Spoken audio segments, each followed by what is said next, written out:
Hello, everybody, and welcome to today's watch party for Young Sherlock Holmes. As always, I'm Andrew. I'm joined by Dom, and we've got the amazing Heath from Serial at Midnight joining us. Welcome, Heath. Thank you. Thank you so much for having me. Thank you. Thank you for joining us. So, today's movie, I can see we've got a lot of our great friends joining us. Will be will be Young Sherlock Holmes, which was kind of a movie released in an era of Sherlock Holmes-esque movies. Just quickly, I can see on our Discord, ENIAC has put a still of Basil of Baker Street, which of course was a similar kind of era Sherlock Holmes. But while everyone's getting ready for our sync point, which today is the classic Paramount logo where it says Paramount, a Gulf and Western Company, and that's all fully formed. Let's do a roll call of who's joining us on YouTube and Discord, and we'll get down to discussing the movie.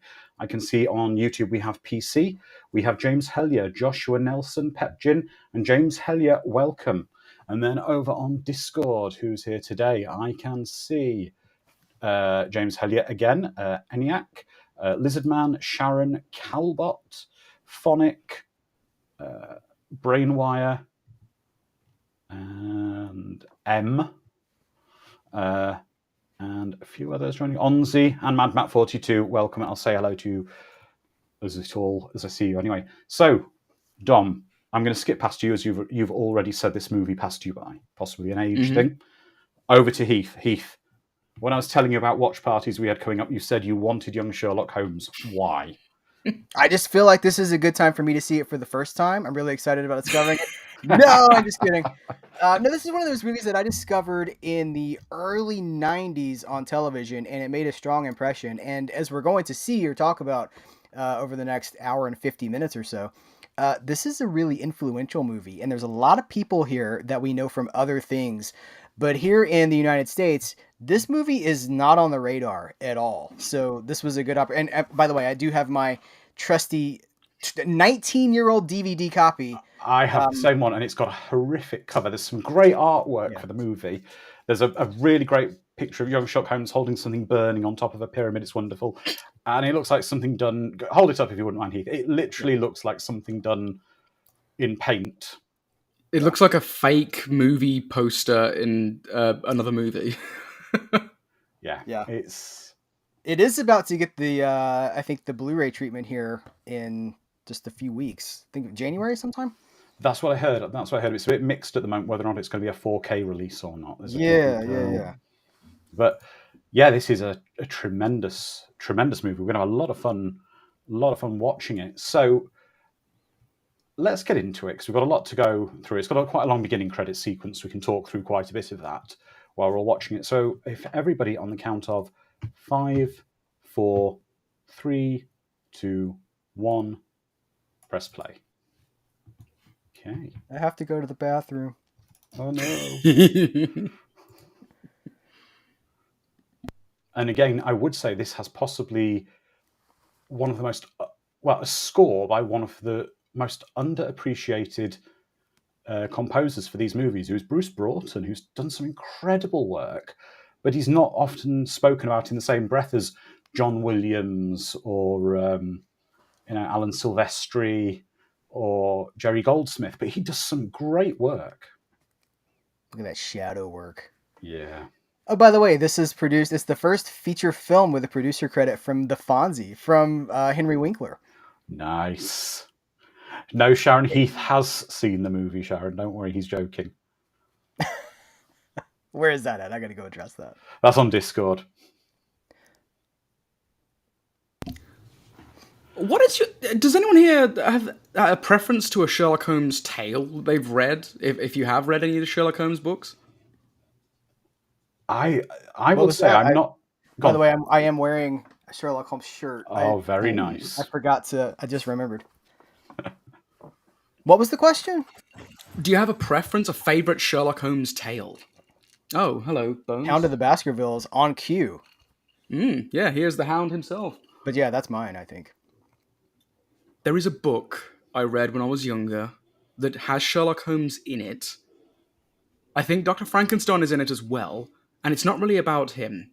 It's about his dog, who talks, and they're fighting the Cthulhu mythos, and I can't remember what the hell the book's called, and it's bothering me. I've been trying to look it up.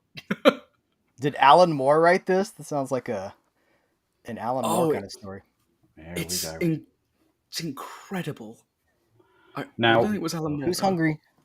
Again, this was a clip we post on our social media because it's when kids' films could have something quite terrifying genuinely in them. Yeah. But again, How does some this great hold up to the younger viewers? some great effects work though. Yeah. I was about to say everyone just looking at him being mauled by this turkey and they're just not bothered. Typical British restaurant.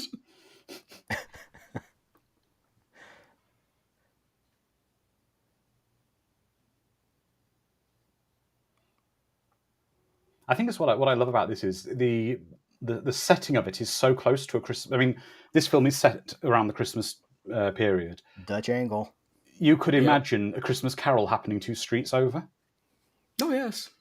And I'd every like to other... think that the Monty Python Mr. Creosote sketch is happening in that same restaurant. It is a wafer thin. A wafer thin mint? Just one more mint. Yeah, that happens immediately afterwards. You will be visited by 3 turkeys tonight.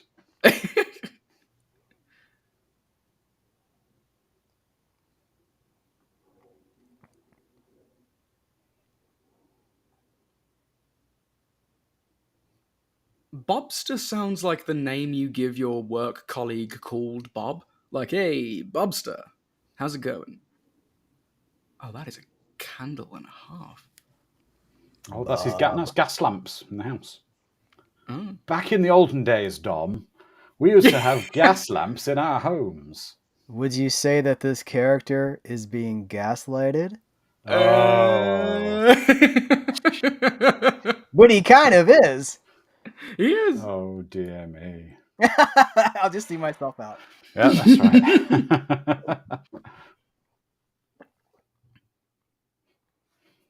right. As I say now when we're starting this, the score for this film is lovely throughout. It's really just perfect for it. It's kind of creepy, but Whimsical? yeah, it's got some good the characters have proper themes in it as well. So far, the in-camera effects and the camera work in general, like was mentioned earlier, the Dutch angle and these in-camera effects are just delightful. Oh yeah, I mean, there's some of the sequences in this film are very much, if you like Nightmare on Elm Street 3 with kind of the dream attacks and the kind of hallucination stuff, it's very similar, but possibly done better because I think this is ILM who worked on a lot of these effects, wasn't it? I know this certainly worked on the CGI. Oh, spoilers, there's some CGI later, very early. Gas. And as one of our amazing Discord friends said, it's the precursor, basically the origin of Pixar. Yeah. Oh, it's Dreamscape who did the visual effects. Thank you, Mad Bat. Yeah, this is my age talking, I'm sure, but I do connect with things that are practically happening in the screen, on camera.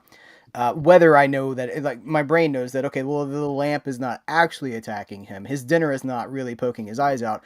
But you do for me, I draw more of a connection with that is a puppet or a practical effect than I do if it was just an all computer generated thing, because my brain inherently would know, well, that's not real, but this is real, even if it's not, a real attack. He passed. A moment of silence. But it's also, as well, I think it helps the actors because they're able to interact with the practical effects a little bit more. Yeah. It's not a tennis ball on a stick they're reacting to. Nicholas Rowe. This is not his only time playing Sherlock Holmes. So this flute music, like a theme, is amazing. Oh, the whole score is outstanding to this film. I've got the score. It was on iTunes. I put it on my phone, and it's absolutely fantastic.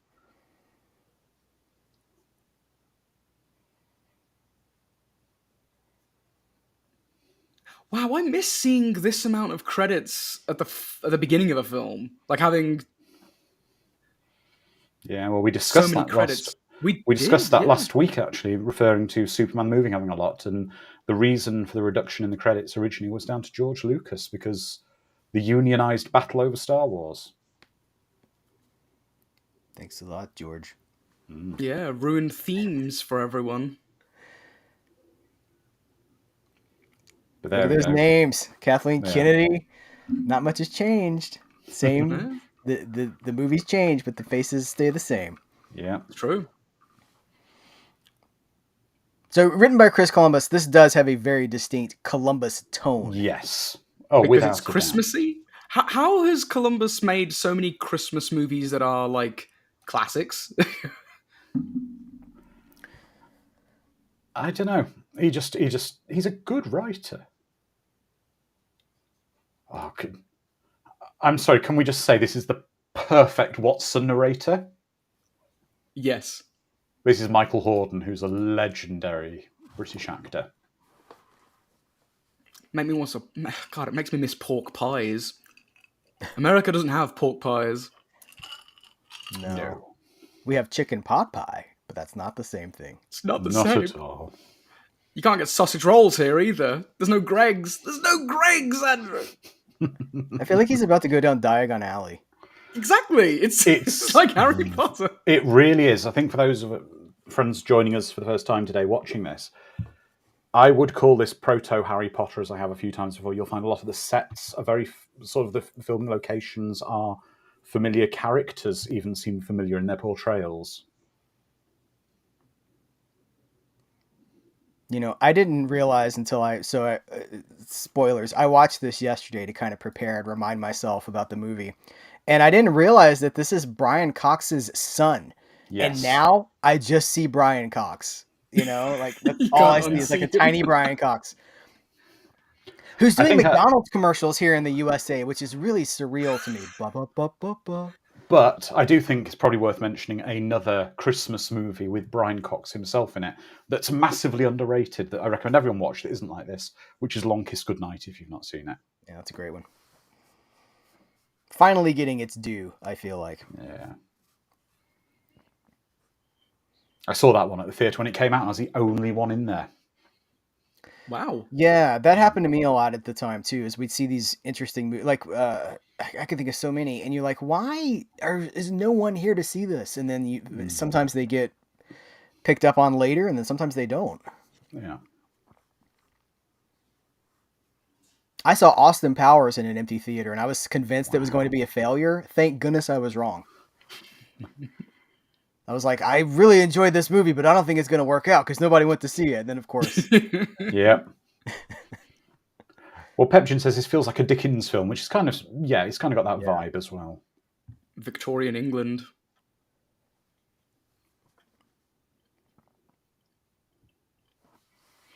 I think you'll see, though, again, people watching this the first time will see as the film goes on, the casting of Holmes and Watson, the chemistry between them, the portrayals are just perfect with these kids as they were.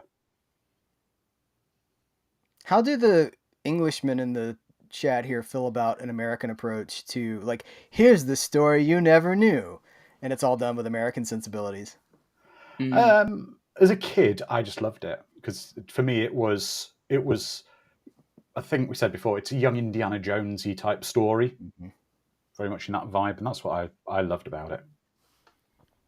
You've got to remember, Sherlock Holmes in the UK for most of us growing up in the 80s was very, very good. It was with an actor called Jeremy Brett who portrayed him, but it was a very straight Sherlock Holmes, maybe for parents.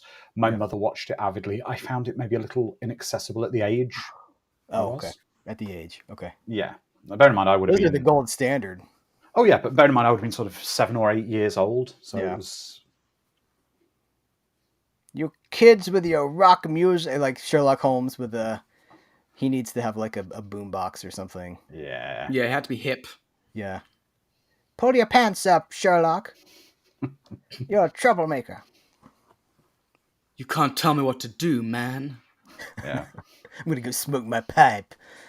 Well, At least they didn't do the obvious thing with this. It is fairly respectful to the legend of Sherlock Holmes. At least he doesn't suddenly have a laser powered, I don't know. They didn't go wild, wild west with it, like a giant laser powered spider or something for him to ride around on. It is fair. It does have its cake and eat it too, because we get the whole button down, like all these old English actors doing their definitely sorry. We have a lot of that, but then there's also this like youthful. With the Indiana Jones element to it, it's really exciting with all of the those really cutting edge special effects that were Yeah. just becoming the new standard for the 1980s. The sad thing of this is this school looks identical to the school I was in the 90s and the early 2000s. So not much has changed. The fact that it looks cold, it probably was cold, and my school was cold, but nothing modernized. We had the beakers and the pipettes and all that kind of stuff. Yeah. The Wow. blackboard with the chalk. Didn't have the skeleton on the side there. So Pepjin says Nor this do is we have a library. Pepjin says on YouTube this is a prequel. Well, it kind of is. Yeah, it's not a complete. It's a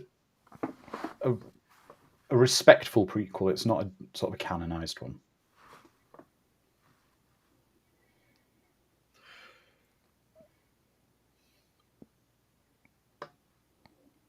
Come on, Sherlock. Rip him down a peg. Yeah. And if you look at the back, it says Made in China. On the note of being the American who was kind of the odd man out when it comes to this and it not being super popular, when this actor popped up in Lock, Stock, and Two Smoking Barrels, I was like, is it? Is it? It is! It's young Sherlock! Because I guess that was before IMDb. You didn't just hop on the internet in 98 or whenever that was and look people up. You were like, oh, I know this person. I still do that to this day. Like, my wife pulls me up on it all the time. I'm like, who is this person? I know them from somewhere. And she's like, Google it. You have a computer in your pocket. It's not fun that way, though. I've got to stretch this grey matter.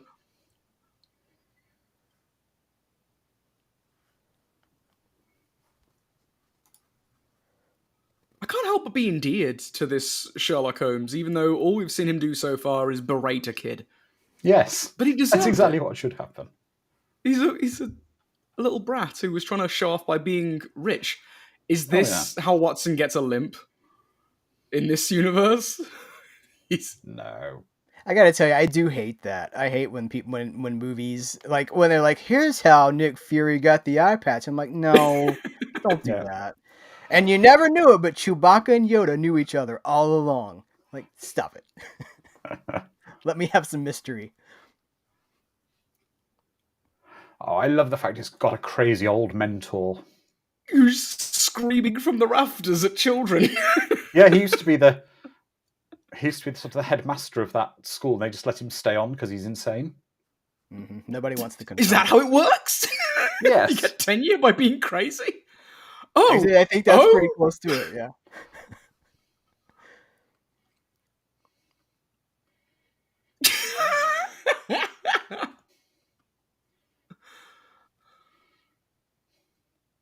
This is amazing. That's probably whimsical. Worth also noting that the actual filming location we're seeing there is Belvoir Castle in Leicestershire, which was used for one of the greatest movies of all time, King Ralph. Never heard it described that way. You tell me King Ralph with a double bill with nuns on the run isn't perfection.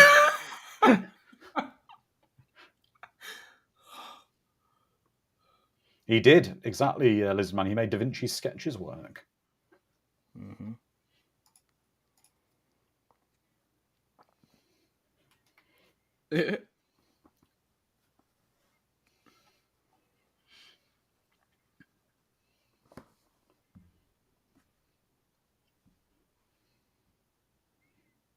He labelled the wing with either a 6 or a 9. Oh, Mad Matt, maybe. I love that movie, but I don't know if I can squeeze it in. He's saying, can we watch Condor Man next year? I love Condor Man. I think that's another one that Brits know a lot more than Americans do. Yeah. It is fascinating. Because in this modern world, we know movies from America and Americans know movies from England. But if we go back just 40-ish years, it's crazy how different trends are. We were discussing that this was pretty big in Australia, of all places. It's odd that it gravitated heavily there, and it didn't really pick up a lot of impact in the US. Mm-hmm.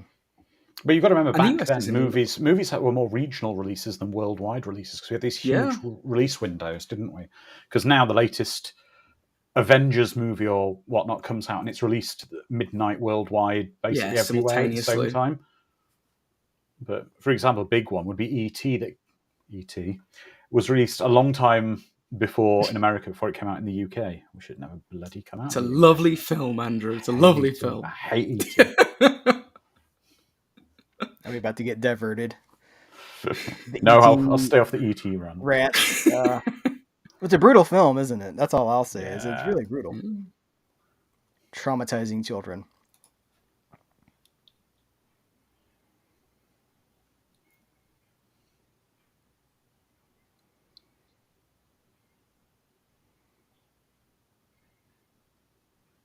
See, he has the time to talk to Watson, but he's not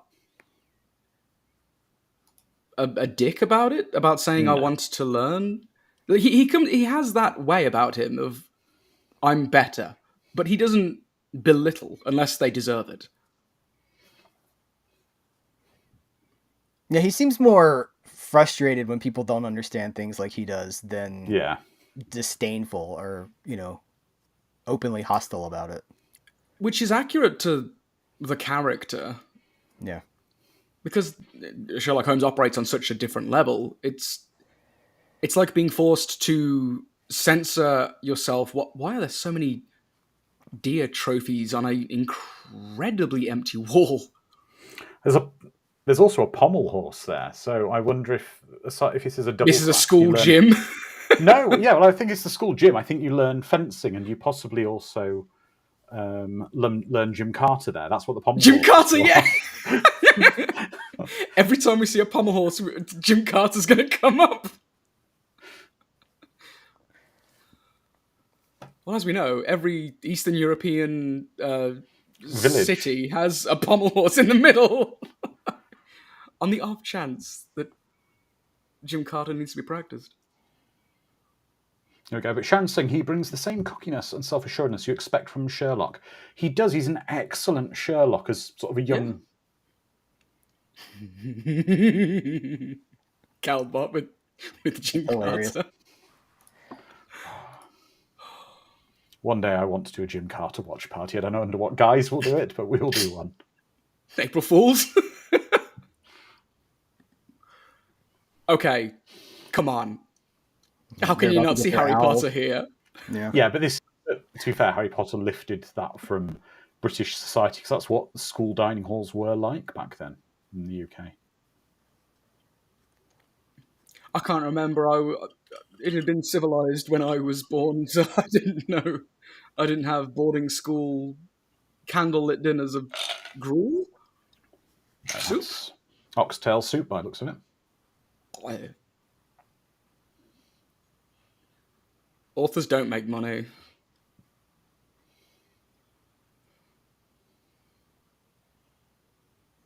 Ooh, savage. Oh, shut up, Dudley.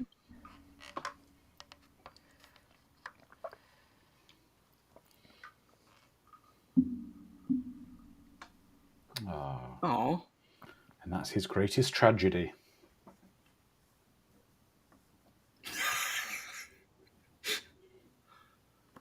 Even the supporting cast in this are just delightful.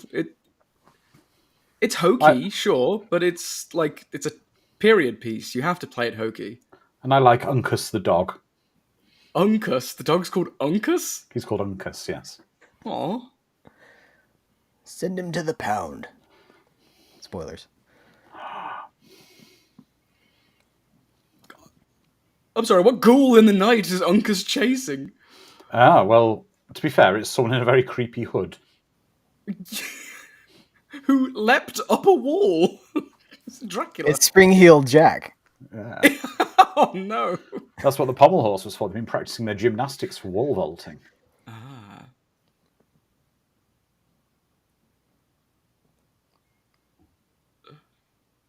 I would like to say that I appreciate that this movie is not a comedy, that it doesn't lean into the kind of like some movies could have and would have done at the time.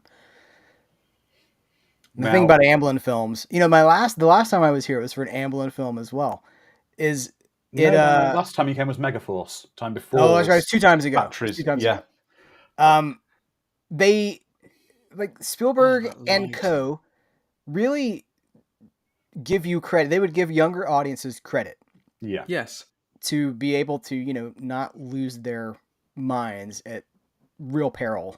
Yeah. Or I'm making a proper movie. It's not something as cynical as say Garbage Pail Kids the movie. That kind of really lowbrow. No one farts when they fall down. Yeah. I've just got to intervene for a second. Now we are about to genuinely see a piece of cinema history. Yep. 4 months just to make this scene too, which I was like, because I remembered it in my mind. Well, I'll hold it until we get there. Was it just lighting the candles that took 4 months? Because there are so many candles here. He just remembered that there are more candles. He's like, what? Oh no. Oh no, more candles. I've got to light more of these blasted candles. There isn't a Bath and Body Works nearby, so they all smell like the Body Shop. Oh! Of course! I've seen this scene! I remember this being like 5 minutes long. And this guy's on screen for like 30 seconds. But this is absolutely incredible CGI here. This is the birth of Pixar, basically, we're seeing here. That shot right there when he goes past, that's the thing that this looks like a prop. It looks real. It's real to me. Yeah. It's real to me. Blood on the sword. It's nice. Well done. He promptly soiled himself. Oh no. Oh no, we've run him over. Hit and runs. Back up. Do it again. Then. Yeah. He's not quite dead. Back up. That guy's having an oh crap moment because he's got to explain to somebody why he ran over the clergyman. That's right. That's a nice shot. Now this staircase is seen in several Harry Potter films. Specifics at the staircase.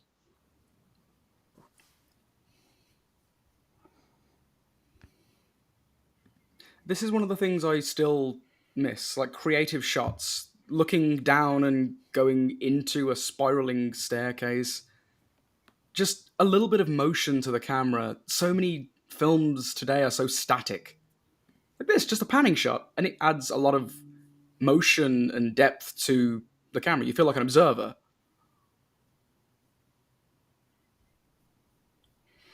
I quite like, though, the narration doesn't interfere with the movie too much. Yeah.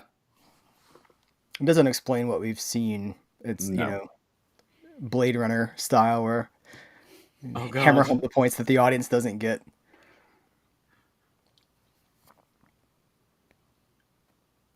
It's what good narration should be. It explains things succinctly and to the point that elevates what you're currently seeing rather than just telling you what is happening.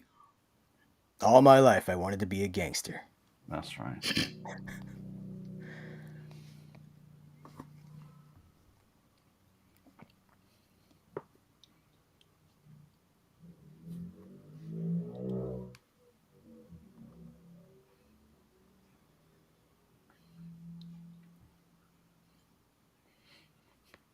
I can confirm, no English headmaster knows what fun is.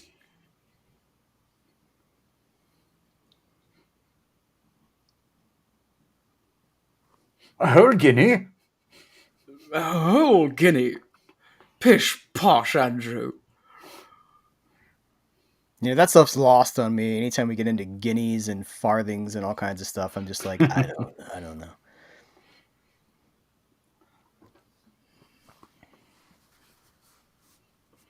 Again, they've got the score's just this very nice sort of playful score. Yeah. But as we saw earlier, when the spiteful teacher, I guess, was present, it turns and twists in a way that it's supposed to. The soundtrack helps you understand what's going on. It guides you through the film. A sinister character, you can tell they're sinister based on their motif. But this is what I miss about a lot of films. We don't get these kind of scores these days in movies. No. Yeah. Where it's a character unto itself. Yeah, now it's just tones and like Wow.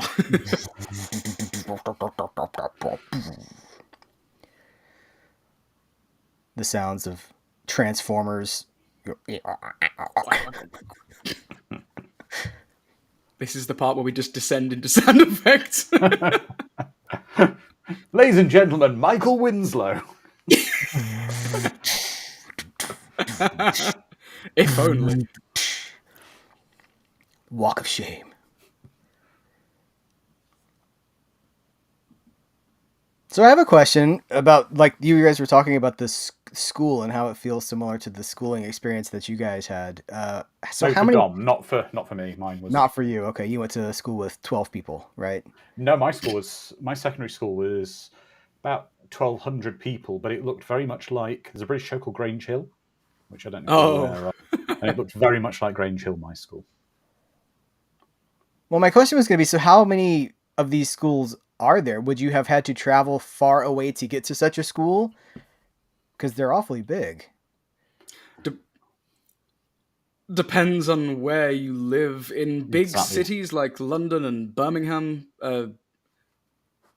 bigger schools like this, boarding schools in particular, have diminished immeasurably. There's like a handful Yeah. now, if any. But yeah, in the when was it? Like 70s when they started going away with the boarding schools.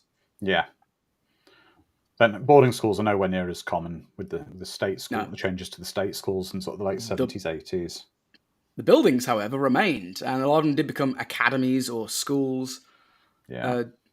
And apparently darkness is just enveloping me. But hey, the camera's picking me up quite well still. Everything I know about British schools I learned from the Tomorrow People and from Doctor Who. Just Okay. Ace and her, yeah, it's just like, what trouble is Ace getting into at her school today? Look, Everything I learned about American Sophie schools. Aldred needs to come back for the new series. That's all I'm saying. New full-time, returning companion.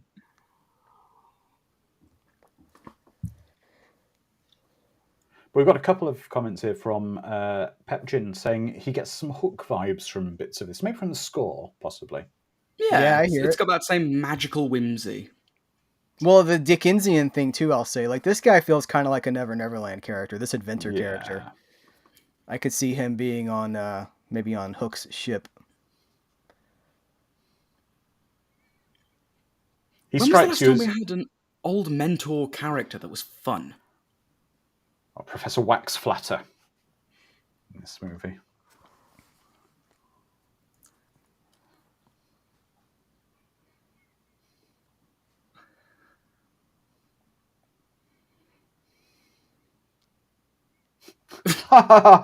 He broke his collarbone. The old man fell from 2 stories up. Ha ha ha. Where did you say? You said everything you know about American schools you learned from, and what did you say? Oh, yes, I didn't actually finish. I learned it from Saved by the Bell. Oh, no. No, I learnt it from Degrassi Junior High. That's actually, Degrassi was pretty realistic. Yeah. Are you telling me Saved by the Bell wasn't? No, not really. Not really.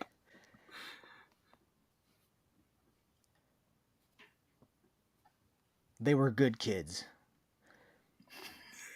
Well, Degrassi Junior High was probably closest to Grange Hill, which is a British kind of gritty kids school show where they had like teen pregnancies, drug addicts, that kind of stuff. Yeah. Typical Yeah. British school.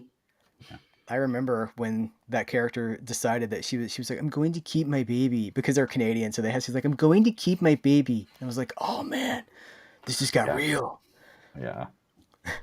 Meanwhile, on Saved by the Bell, they're putting a band together for a concert that they're going to have. No, she did get addicted to caffeine pills and then started singing, I'm so excited, in a breakdown. That's true. It was a very special episode of Saved by the Bell. Caffeine is one hell of a drug. Yeah, but in Grange Hill, we had one of the main characters ODing on smack in an arcade toilets in the 80s. So that's the 80s for you. And there was an episode of Full House where DJ was trying to lose weight, so she didn't eat anything and just stayed on the treadmill for like 2 hours or something, and then she passed out. So yeah, we learned a lot. We really did. Exercise is bad. That's my takeaway. Yes.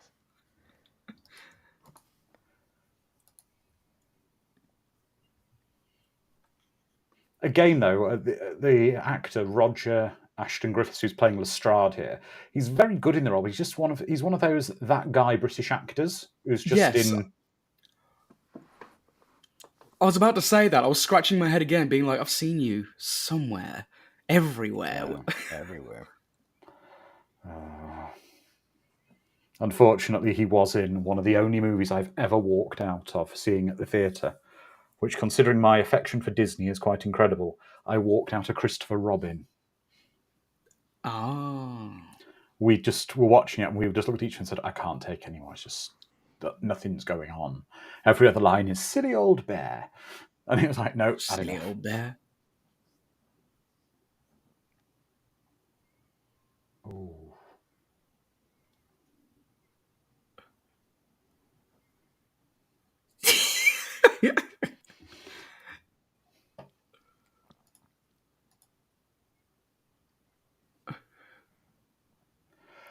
Hey, Taffy, welcome. Taffy4690 on YouTube. Really good question. Why wasn't there a sequel to Young Sherlock Holmes? I'm going to give you two answers. One of them, probably by the end of the movie, may make sense, which is no idea why there was no sequel. And the second one being, well, James is saying it was a box office bomb, but we were discussing this, Heath, before we started. It wasn't by modern standards. Well, what were the numbers? So it was 18 million budget. It made 19 Yep. million in the US, but it made another, what did we say, 44, I think, abroad. And so I don't know. Those are thin margins for something that was, well, they would have had to up the budget for a sequel because that's what they always do with a sequel. Yeah. So I don't know. Maybe it didn't make sense on paper, or maybe, I don't know. Chris Columbus followed this up with his directorial. This is 85, right? At 87, he's doing Adventures in Babysitting. Yeah. And I just wonder if the team, sometimes movies are just one moment in time where everybody can come together and do a thing.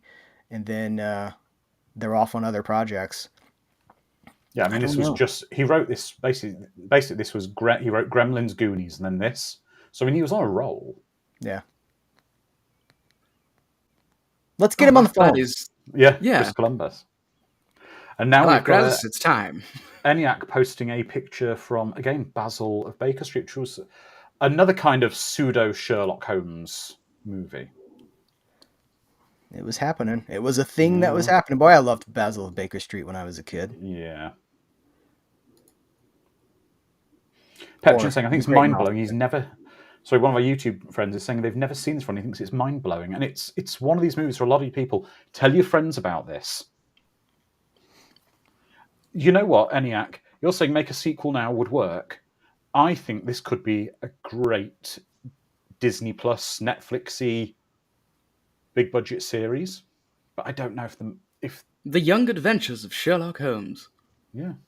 I'm going to present a counter argument to all of this and just say that one of the things that I like about this movie is it is just this one movie. It is one moment in time, and it feels special because of that.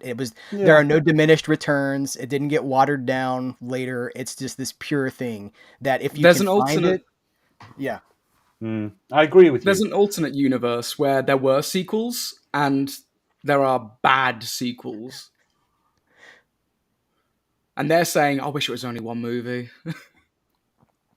Like, I feel like sometimes we are so franchise bombarded that it's just the way of life for us. But how many of those movies do have diminished returns? So just to say, we're now seeing Draco Malfoy. Who's very Draco Malfoy here, isn't he? J.K. Rowling watching this, writing down notes. Oh, that's a good look for a villain. The albino boy. I'm just going to disable my camera for a little moment, and I will return. Going to see if I can brighten my room somewhat. Okay. And James Hellier saying next you'll be asking why there was no Biggles sequels. Biggles Adventures in Time is, again, a very special film. I don't know what that is. That's one you'll have to check out, Heath. It's based on it's a completely inexplicable story of a World War I pilot traveling back and forth in time with a man who runs a TV dinner company.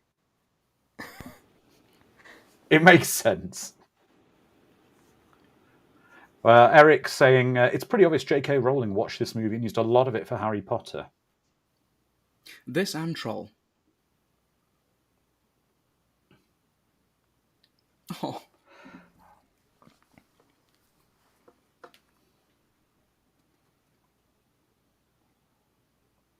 That's right, Sharon. You start getting hit with a dart, and you hit with a dart, and you start to hallucinate. Is this the gateway? Is that hallucination drug the gateway for Sherlock to get onto the harder stuff later in his life? Right. That's right. Well, actually, don't forget he should have. It was opium he was addicted to, wasn't it? I believe. Yeah. It was like that's the 7% solution. But there wasn't cocaine in there too. Can we say that? Are we? We can say that. I'm used to YouTube where there's a lot of things you can't say unless you get. We're on YouTube. We're an 18 rated channel. Okay, great. Yes.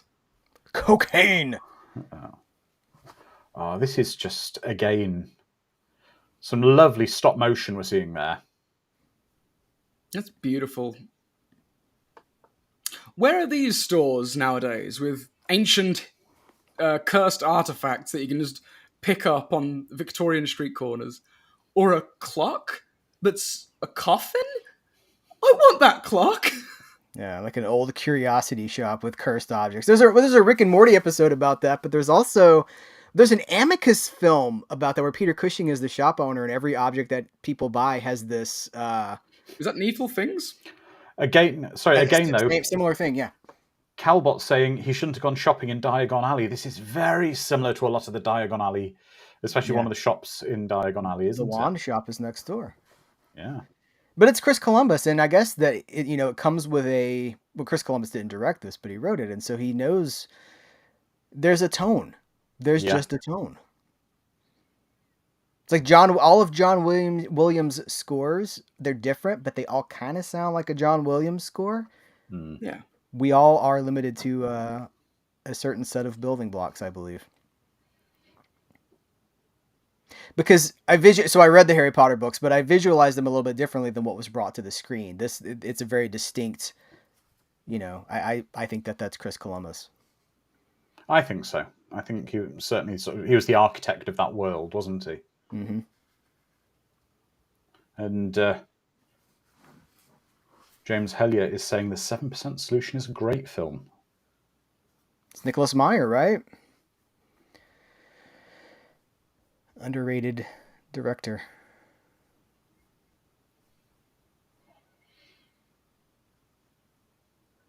Why does London always look so cold in movies? Lizard Man. I was just talking so I've got a video forthcoming with our mutual friend Lisa Downs about Christmas movies that aren't actually Christmas movies, which this was one that, is one for you guys. Yeah. And London always looks cold. Whether the movie takes place at Christmas or not, it just feels conducive to a Christmas story. The secret is, Cap, that London is always cold. Apart from like the 2 weeks in the summer where it's boiling.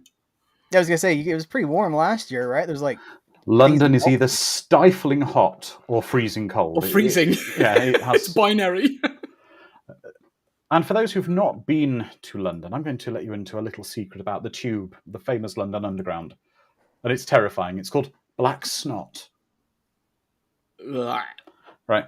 Yes. You wonder about what's in the air down there. If you ride the Tube for several hours, going back and forth, going to different places, you will be blowing your nose for a couple of days and having black stuff coming out your nose. Mm-hmm. It's a real phenomenon. That grim. And that's from the pollutants down there. Wow. During the pandemic mask times, did that help at all? Do we know? I've not been to London since before the pandemic. I used to go fairly regularly, but I don't know. I'm hoping so. My friend who lives there says that it was better traveling during pandemic times. One, there was less people, and two, the masks. He now just wears a mask forever on the on the tubes, but he doesn't necessarily excrete black snot as much. Okay, good to know. It's not completely gone, though. Black Snot would be a good punk band name. It does, yeah. Black Snot, welcome to the stage. Black We're Snot. black snot.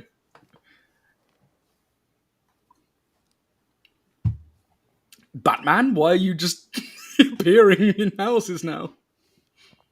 I'm telling you guys, every time I see this kid, I just see Brian Cox like ba ba ba ba ba.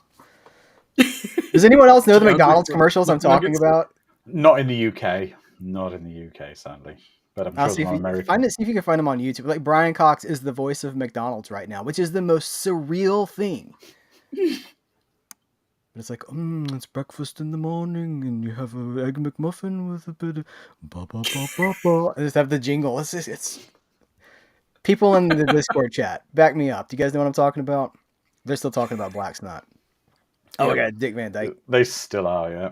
Yeah. But there's chimney sweeps. What is quite interesting is with actors revisiting roles, etc. Professor Waxflatter's actor Nigel Stock played Sherlock Holmes in 1964's. He played Dr. Watson in 1964's Sherlock Holmes TV show opposite Peter Cushing. Ooh. Waxflatter is one of the most British names going. And if you look on YouTube, there's an interview with Nicholas Rowe when this film came out, and he's being interviewed by Terry Wogan, who was a British TV sort of interviewer host. And he's on with Peter Cushing, and they're discussing the role together. And Peter Cushing is nothing but a gentleman to Nicholas Rowe. That's good to hear. Miss him every day. He's one of my absolute favorites. Peter Cushing. Have you seen him in The Horror Express? Oh, yeah. Great soundtrack on that, too. Yes, it's weird, right? It's like it's awesome 70s, like rocky, jazzy stuff. It's amazing. Yeah, they just reissued the soundtrack here, and I was listening to it again, and I was like, oh, this is just so good.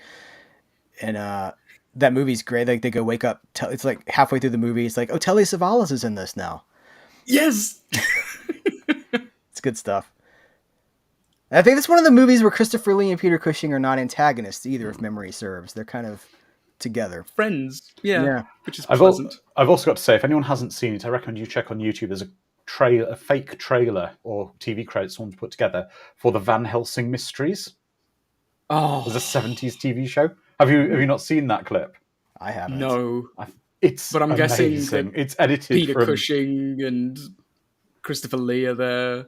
Yeah, it's edited as if it was a 70s it from TV show. Hammer House of Horror clips and things. Yes. Yeah. Okay. Ah, yes. Did anyone on Discord back me up? Let me see.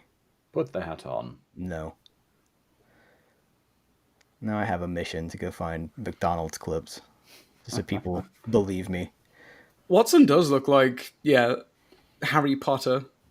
Like the 80s Harry Potter, if that would have existed. But look, even the main protagonist, the protagonist has a scar on his face that won't heal. JK, we need to get on the phone to these people at this point. Hey, shout out to the wipes, the Lucasfilm style wipes. Yeah. We have a lot of, the transitions from one scene to the other are very retro.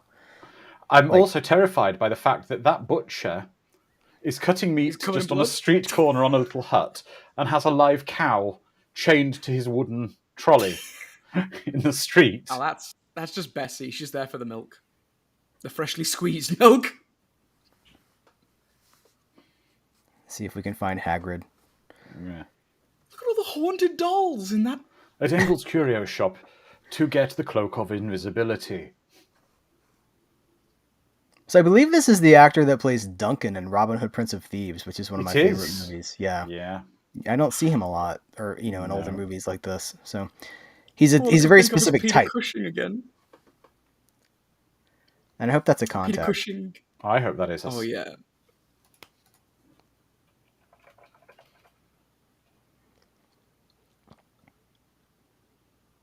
Yeah, all I could think of then with the magnifying glass was Peter Cushing in Top Secret. Peter Cushing again, when he has the magnifying glass, removes it, and he just has this huge eye.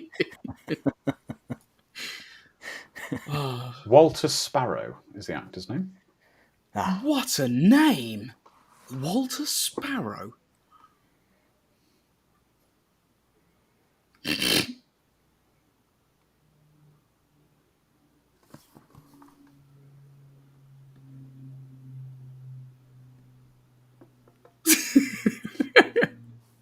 There we go. Calbot knows.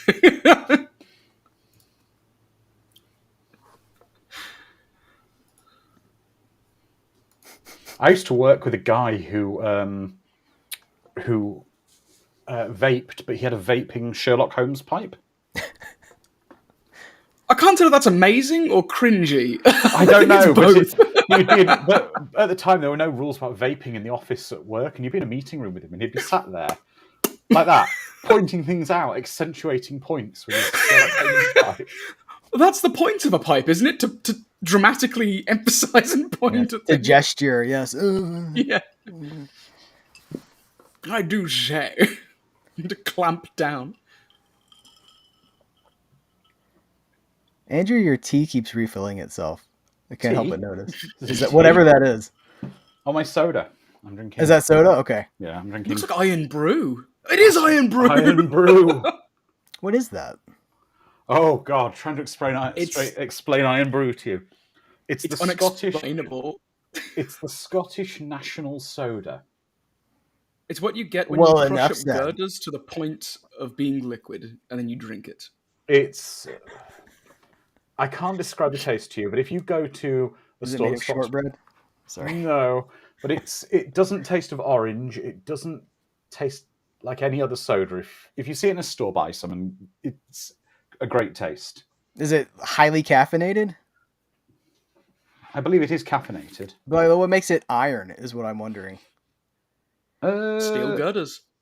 They Oddly used enough. to. It was no. It's IRN, not the word iron. They used to say it was made from steel girders, but it's not. It does have an amount of it in there, but it's a very secret recipe. But flashback in time, when McDonald's opened in Scotland, they didn't actually sell Iron Brew, and people were boycotting it in Scotland until they started having it as an option with the drinks. Wow. Must be good. Why does London have a Little Egypt? Why not? I guess London possibly does have a Little Egypt type district. I'd like Little that. Egypt is like a code name for stripper too, and Yeah. we just had the belly dance. It The is red light the district. belly dancing scene. Maybe her name was Little Egypt too. Maybe. No, her name was Caramel Candy.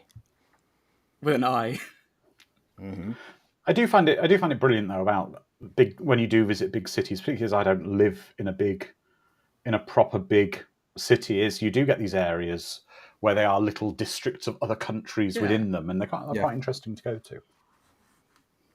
Even if it's just a small street in Cardiff, which is one of the main cities near me, there's a road in it called City Road, and it is fantastic to go down City Road because it's just a mixture of all different stores of different cultures with the authentic goods, but the authentic restaurants of people from different cultures. Then it's literally like walking down different countries. It's just quite brilliant.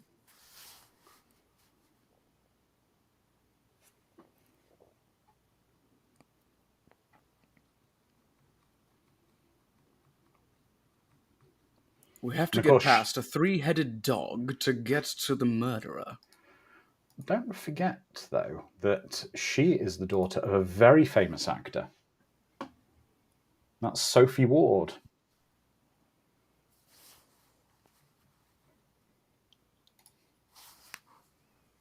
Who's her dad? Simon Ward. There's a trio of protagonists as well. Yeah, 2 boys and a girl. Yeah, it's Simon Ward is her father, and if you look him up, Heath, on IMDb, or you'll see quite a lot of familiar stuff her father was in.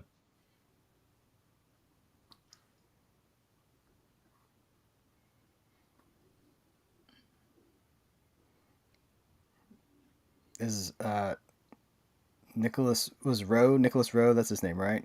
Yeah. Is he a famous offspring as well? It's just 2 out of 3. Believe he is. I think he's the only one who isn't. His father. Yeah. Okay. We'll not refer to his father. Oh. No, because under the no politics rule, he was a politician. His father was. Oh, So okay. we have a no politics rule, which is understandable. Oh, okay. I know this guy. I know this Yeah. guy. Simon Yeah. Ward. He's Zor-El in oh, here's a Supergirl. picture of him with, is this him with Cher? No. This looks like you've lost me down IMDb now. That's okay.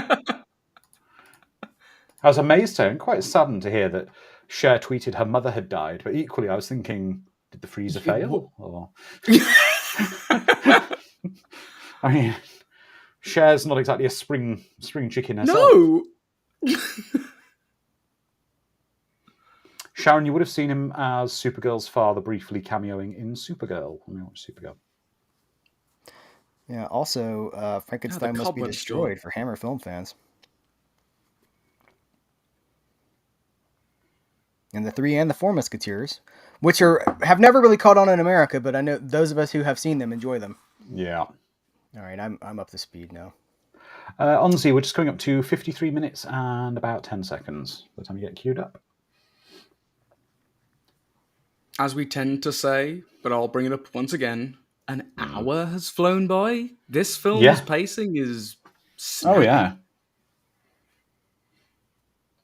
This does also highlight the fact of something terrible the Western world did during this era, particularly. The British were particularly guilty of it, which was basically pillaging Egyptian culture and tombs. Yes. Not in the 80s, but in the fictional era, where tombs were raided for fashionable items. I was joking about the trio of rambunctious children descending into a chamberish kind of area. Oh no, But I it's guess I straight was up right. Temple of Doom. Yeah, Oh, yeah. they're gonna do everything but rip somebody's heart out. Kalima.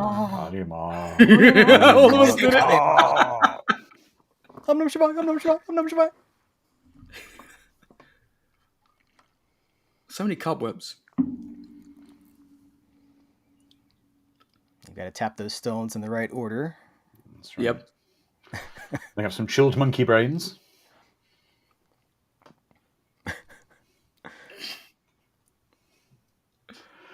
This man's saying, hey, so they just brought this whole pyramid over from the desert. No, they've built a wooden replica of a pyramid.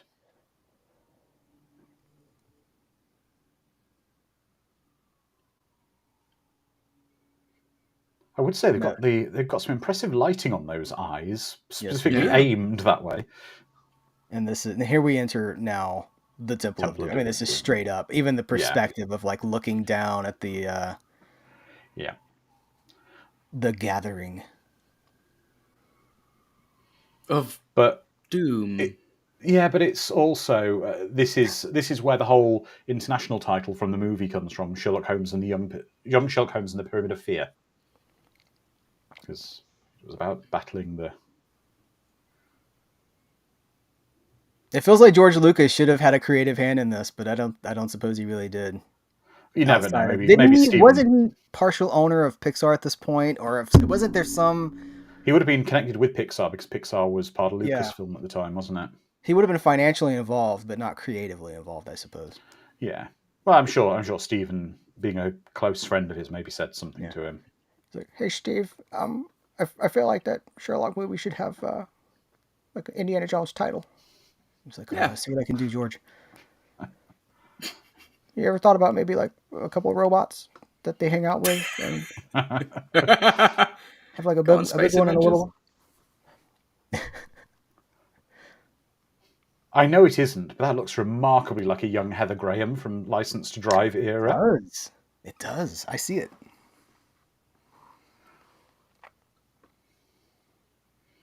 Kalima. And what is a Sherlock Holmes film without sacrifices, eh? Yeah. But again, it's a wonderful set they've built. Yeah, it's incredible.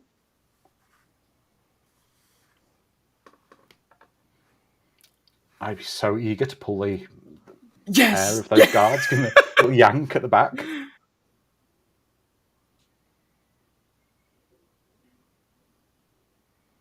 Just do the Vulcan pinch on his neck. See, another movie might have had him cut that guy's belt so his pants fall down or something. Pants, not just what they pantsing, did. yeah. Oh, a bubbling cauldron. Oh. Yep. Yes. Oh no. Yes. It's like this movie descends into pulp, but then we must remember that Sherlock Holmes is in its way. It is pulp itself. It's kind of highbrow pulp, but Yeah. So that's. Oh. I'm assuming that's supposed to be burning wax, not oil. Stop it, she's alive. Well, they kind of know that. That's why they need to sacrifice an alive virgin.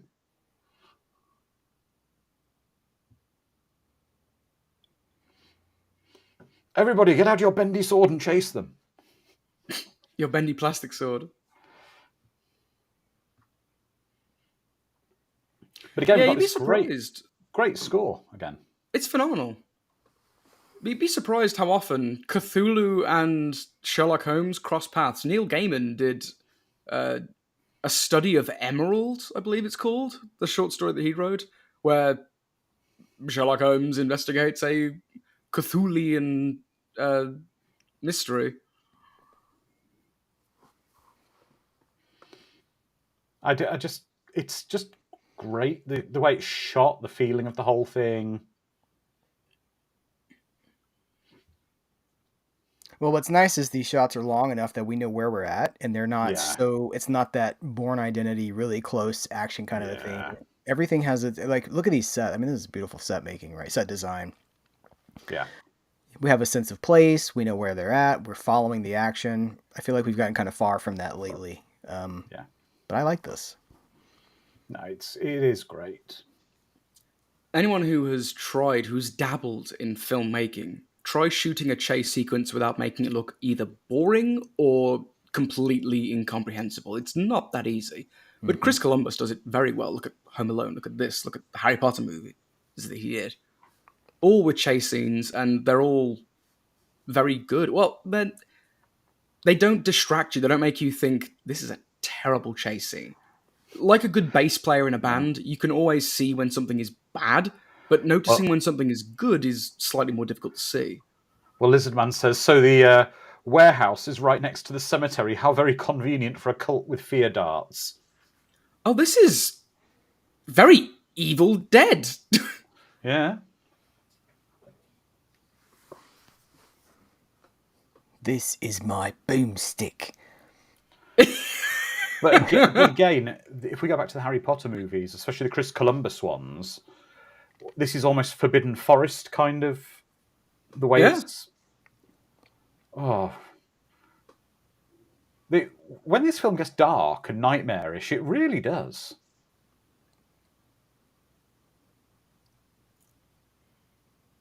I feel like Tim Burton might have been a little threatened at this point, too. He's like, this is too close, guys. Too close. Yep. Get out of my territory. Well, that guy looks like the Crypt Keeper. Yeah. I like that guy. Yeah. He belongs in the Haunted Mansion, doesn't he, Andrew? Yeah. Oh, yeah. Totally. I just wish this had been more of a Disney production, and I might have found some props or some memory or trace of this lying around somewhere in one of the parks.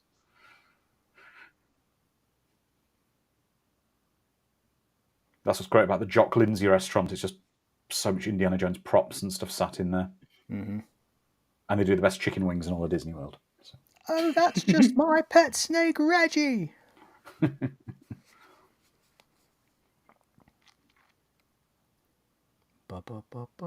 Nice. Yeah. I'm going to be honest with you guys. This part does get a little bit too far for me. Yeah. It's maybe a bridge too far for me. I can see that. This feels like Lion, the Witch, and the Wardrobe kind of. Yeah, it also gets to be quite nightmare fuelish, where the food starts trying to eat him. So I'm going to say this: they keep talking about Watson's weight and like he's chubby or whatever. I don't think he really is. Is that just me? No, he's not that No. sort of He's a chubby. normal-sized boy, for the love of God. Get off his This back. is Let him eat his Victorian, sweet. though. It's Victorian where children were dying of rickets and Yeah, they're malnourished. yeah.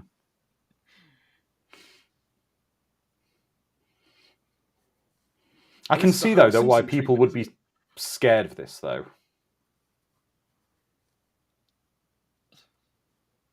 It is well done as far as the effects and everything. Yeah. Now this is a really nice little scene. And I don't even know if this takes place in the wider Holmes mythology because I'm not enough of an expert of it, but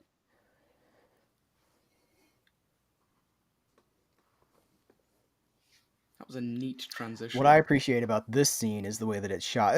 Most of this movie is shot so lighting. incredibly well, but the way they do it's all one shot, but the lighting separates everything into different segments. But it's all, from my mind, it's all done practically there in camera in this one shot. One shot, same shot. It's beautiful. Someone was on leaf duty. They had a fan with leaves.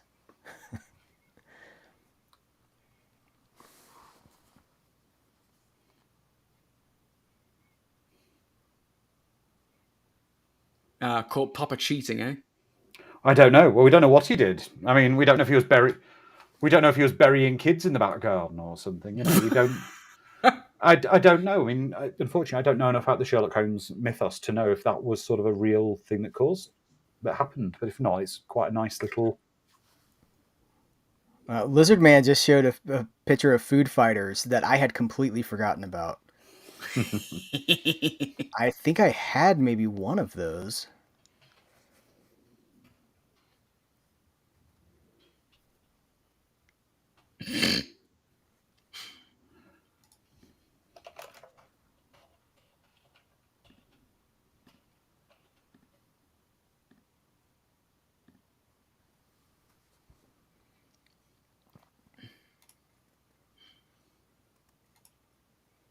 Oof, the vibrations in your hand would be horrible with that. Yeah. In the UK, we didn't have food fighters. We had the Munch Bunch. What hellscape is this? The Munch Bunch? They were.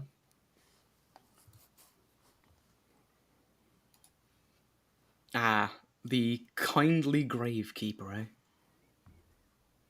Let's drop the charges.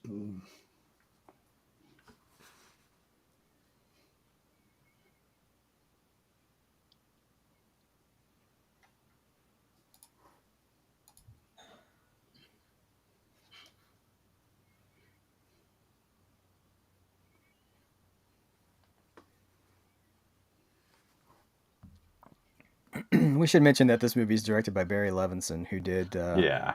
some huge. Oh yeah. If you look at the component parts of this movie, it's a game, isn't it? I mean, Yeah. I know he did Rain Man. Go ahead. Yeah. Sorry. Yeah. Rain Man. Good Morning Vietnam. You know, we're talking some major movies. Bugsy too, which I think is kind of an underrated movie. Have you guys seen Bugsy? A long time ago, but yes. Yeah. That's another Oh, one. he also made Toys, which I find incomprehensible, unfortunately. Yeah, that was a huge failure, but I haven't tried to watch it since it was new, and I don't know how it would. I need to check it out again and just see. I don't even know if it's available, but see what went wrong.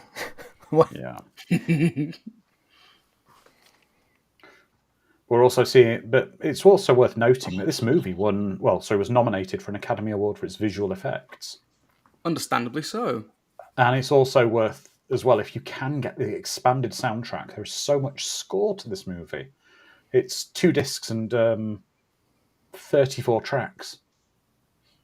That hammock looks so comfortable. Hammocks are never comfortable, I can assure you of this. That's a deep hammock, though. Look at it.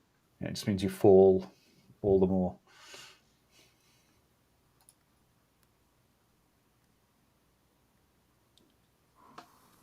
Wow. All 3 movies that were nominated for the Oscar for visual effects in 1985 are ones we've done watch parties for: Cocoon, Return to Oz, and this, Young Sherlock Holmes. Wow. I find it interesting that Watson's still eating it's called a cream horn, or he's eating there, which is one of the cakes that attacked him. Mm. Yeah, it didn't upset him too much. No. Nice. He said, here's Padfoot, and here's Prongs, and here's Wormtail.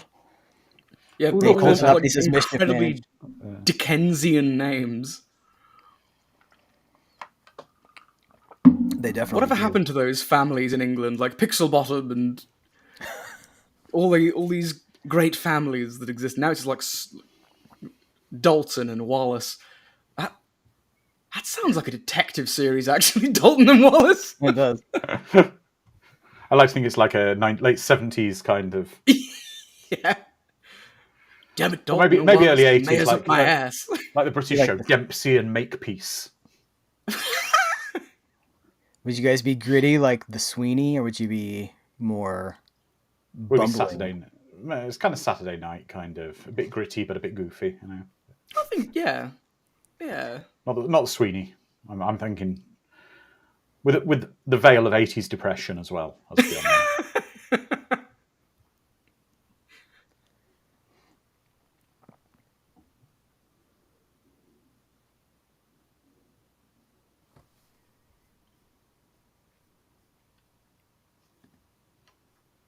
How uncouth.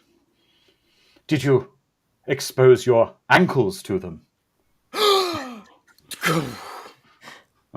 It'll be the gallows for her if that happened. Oh, the Can't look take the from target that dog away. Yeah.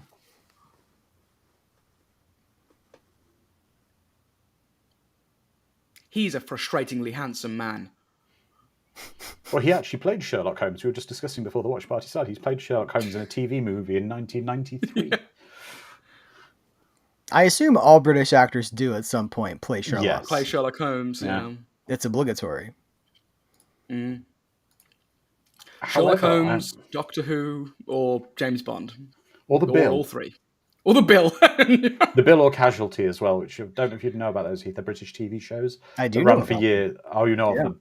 Yeah, British TV shows where every actor has to have done a turn in them. Mm-hmm. Or Yeah, it's one funny episode. because American television goes on and on and on and on and on with certain things, but I don't think of British television doing that because there's no syndication reward. There's no really reason to do that. And most, like The Office is like 13 episodes or something like that. But Yeah. then you do have these shows that have been on since before people, 25 years or something like that. Coronation Street's been going since, what, the 60s? Yeah. 70s? 60s. If not And 50s. the Coronation Street has an episode every weekday as well, apart from when the football's on, when they skip a day or two. I love the fact that back then we were happy to give children matches and lighters. Matches, and yeah. Things. Sharon's saying, so UK television has no syndication. We kind of do now. We've got satellite channels, but you've got to remember, in the UK, until the late 80s, we didn't really have any kind of, except in very specific areas, no cable TV. We had like 3 channels. Four. BBC, and then 5. BBC 2. 1982 was when ITV. Channel 4 came along. Our fourth channel. And they called it Channel 4. That's right. And what was the next channel to launch after Channel 4? Channel 5? Yes. ITV2? Oh, it was Channel 5. Channel 5. UK Gold? I don't know. Syndication only became really a thing when we got satellite channels where they just had to fill space. Mm-hmm.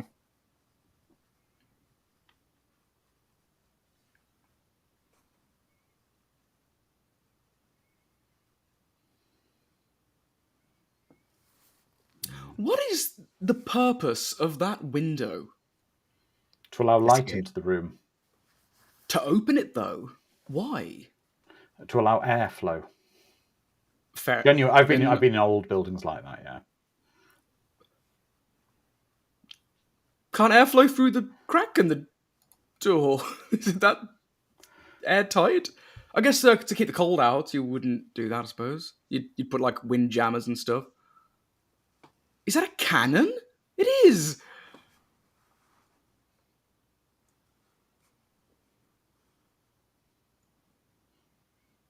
Get off my property. Get away from my castle. I told you, I don't want any bloody people selling me the yellow pages. Back No, off. be pegs. Yeah, come here to sell him clothes pegs.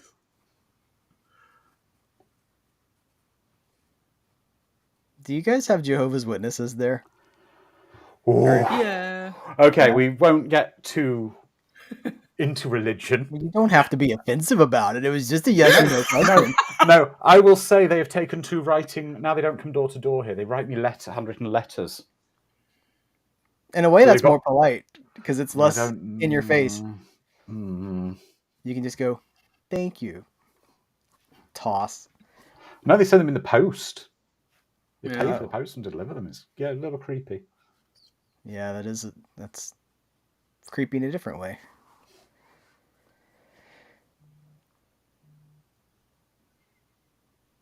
I do wish we had mantelpieces like that nowadays. These grand Big, mantelpieces. Gaudy mantelpieces. Yeah. Yeah.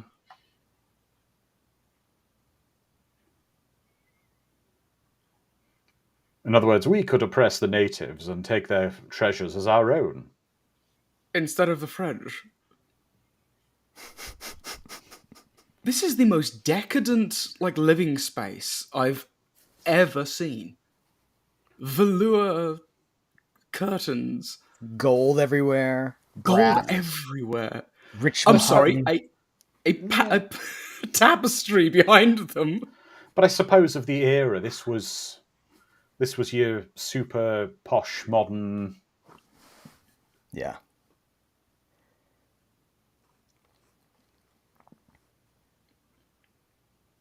Yeah, he's old money. He's old Yeah. old authority. He's got land somewhere Yeah. in addition to He used his family's wealth to pay for the expedition to steal the treasures. Diet. He just passes out and falls into the fire.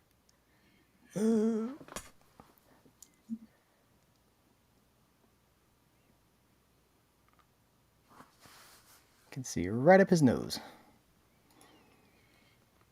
Chester Craigwich.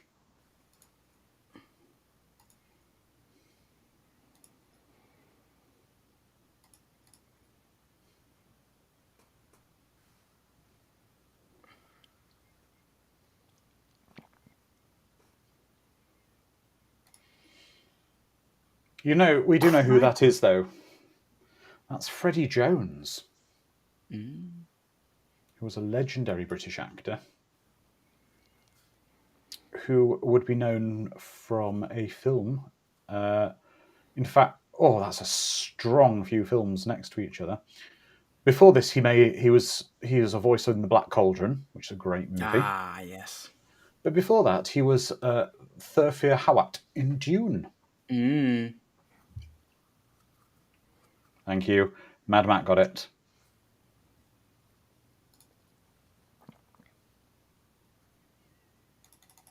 That's right, James Heddier. That is Freddie Jones, who's the father of Toby Jones, who looks rather like the guy playing Lestrade in this. He does.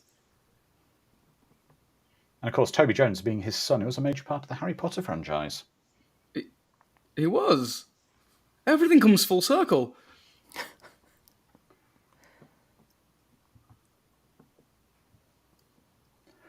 You see, I don't want to be nasty here, but I can't help but feel that the cult of Ramatep are partially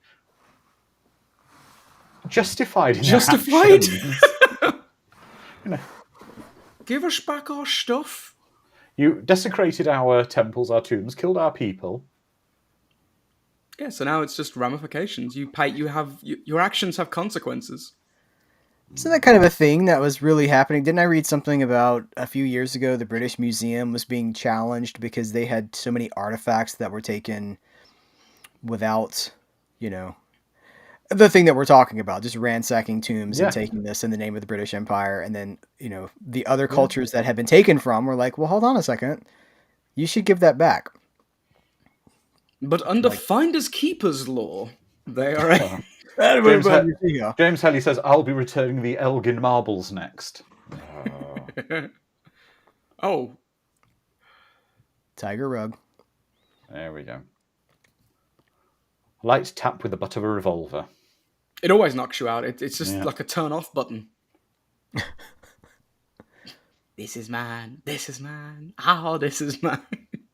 How do you guys feel about the Stephen Moffat, Benedict Cumberbatch Sherlock? I quite liked it. I did Started quite off like really it. strong. Yeah. I really quite liked it, but then I kind of got a bit with it. But it came out at the same time as that American TV show Elementary came out, which was very much the dumbed down Doctor Who in comparison. Not Doctor Who, sorry, Sherlock Holmes in comparison to it. I felt the stories on that were a little more accessible, but it was a bit more. Yeah, it wasn't. Isn't there a third Robert Downey Jr. Sherlock Holmes happening soon? Apparently. Discombobulate. As long as Robert Downey Jr. never attempts a Welsh accent again in his life, I will be happy, as he did in Doolittle. Because as someone who lives in Wales, was meant to be Welsh. It was meant to be a Welsh accent. As someone who lives in Wales, I don't know what should make me scream more.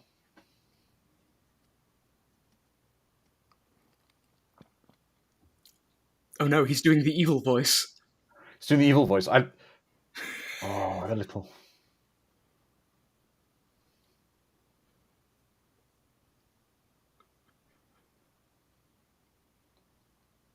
That is a really nice twinkle effect in her eye, actually.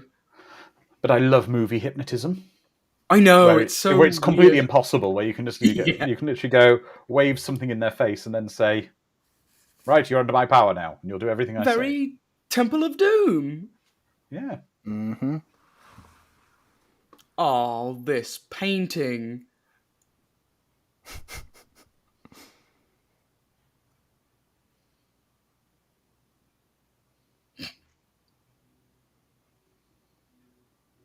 This is a scene I was thinking about where Sherlock is kind of stern with Holmes not understanding the mystery, but he's not unkind.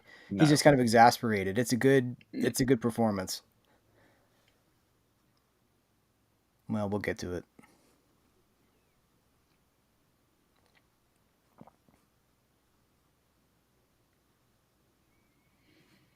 I knew he was too handsome to be good.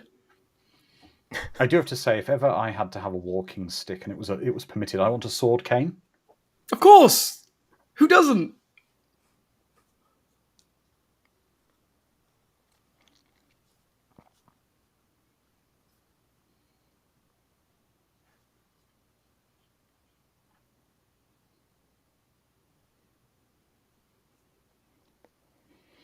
I quite like this, though, because this is also where we're seeing Watson being sort of the surrogate for the audience here with this whole riddle, and it is Sherlock Holmes leading the audience along with what is the answer to this riddle.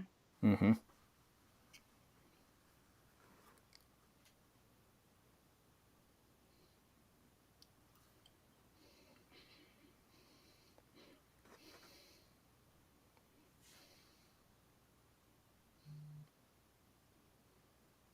Oh, this score. It is brilliant. Okay, going back to the subject of sequels and about not getting sequels for this, etc. Do we think if this had been released maybe 5-10 years later, it would have had a sequel? Because with the cultural attitudes towards everything having a sequel being a bit stronger then? Probably. Yeah. Very likely.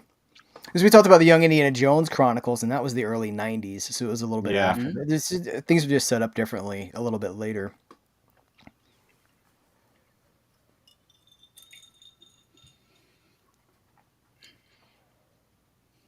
And the people that made this were in a different place 5 years later. Yeah. I mean, we've got to remember that Chris Columbus, that while we're saying Chris Columbus here, he wasn't at the height of his powers, so to speak, then in the industry. Yeah. He was just a young writer, really. He had not... I mean, he had successes, but he wasn't. I don't think that he really became a household name until Home Alone, and that's when everybody really Yeah. knew, like, oh, this guy, because that movie was unavoidable. That movie was in theaters for essentially a year here, Yeah. and he seemed to be able to write his own ticket at that point. Do you reckon the line early in this film about how writers don't make any money was an inside joke that Quite Chris possibly. slapped in I there? think so. Yeah.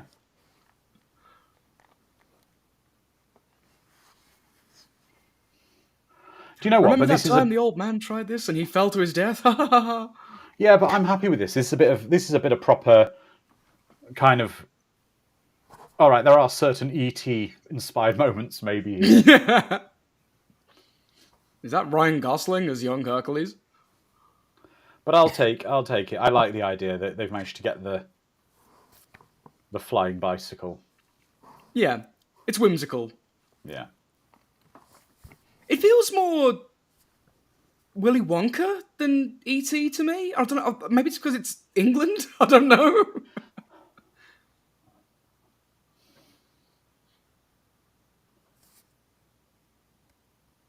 They did have the scale slightly wrong on Big Ben then, unfortunately. Just a touch. Yes.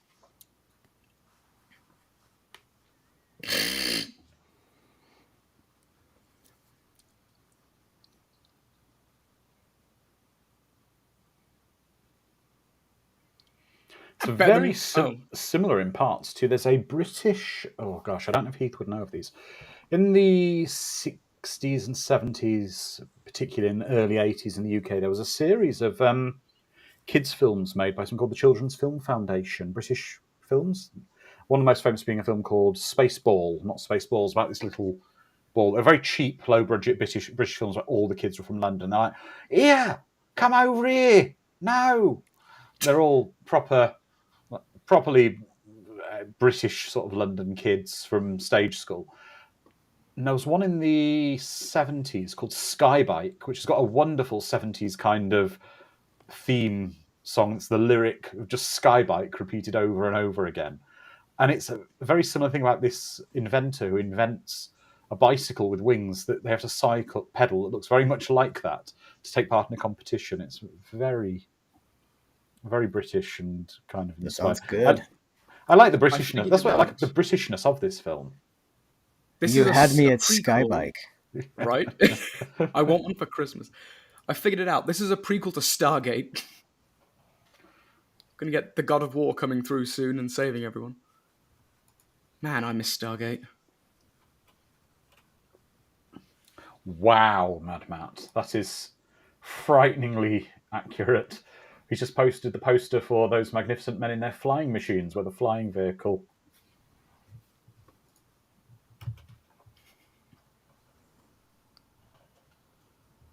Maybe it was an homage. Maybe.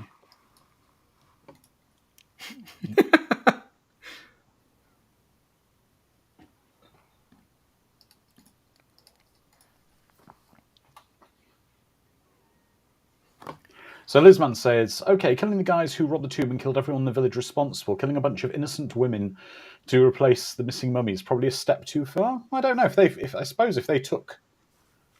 the British took the mummies who were sacred objects and they're replacing them with the British, then because don't forget that in a lot of the Egyptian tombs, people were mummified and kind of trapped in there alive or wrapped up against their will.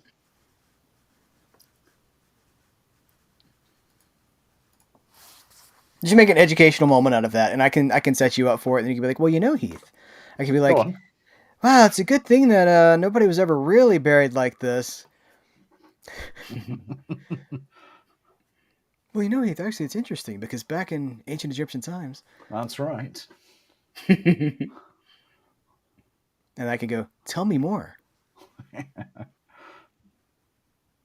I love the fact as well they're putting them in what looks like a deep frying basket. Like, you put the fries in to put in the oil.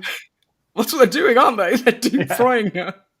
Well, I think it's wax. I think it's supposed to be boiling wax, but it's pretty much the same. Cajun fried. Yeah.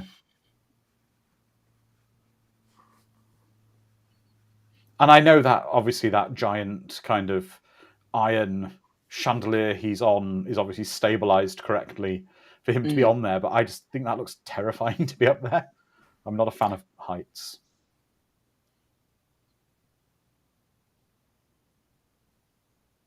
Oh, Sharon.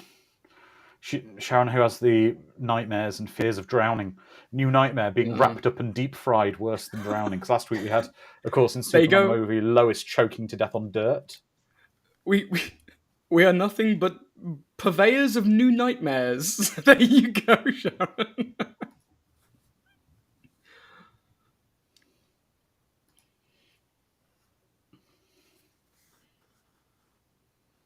It is an incredible set. Oh, it's a lovely set.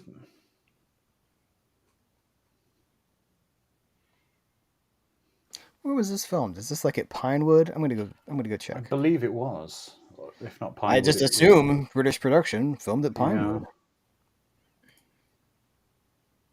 Or it might be Elstree. I think it might be Elstree. Could be. Let me see. God, yeah, this score is amazing. Elstree. It was Elstree. Yeah. Elstree. All right. Building the tension so well. Oh, it is. It's brilliant.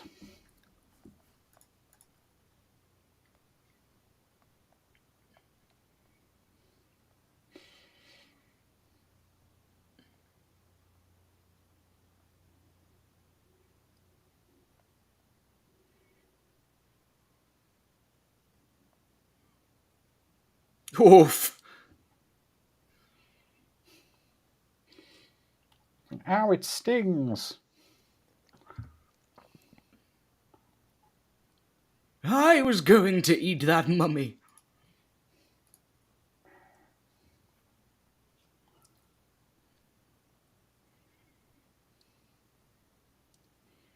It's just as well she's... Well, actually, you can see there's blobs of wax, actually, that have sprayed onto her mummy clothes.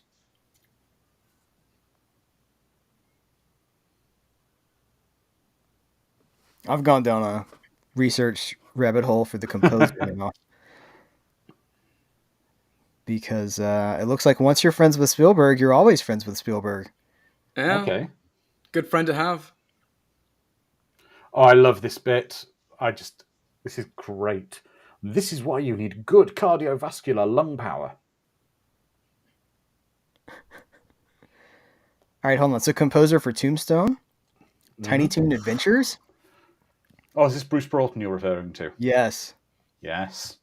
Let's see. Well, you're also going to be, if you weren't aware of his work all that much. It's not listed if you're looking at his IMDb biography. His Wikipedia biography. This is a complicated scene as well. I'm just looking at all the fire and all the crumbling rubble from above and all the actors running around, some of them on fire. This scene alone must have taken buckets of effort.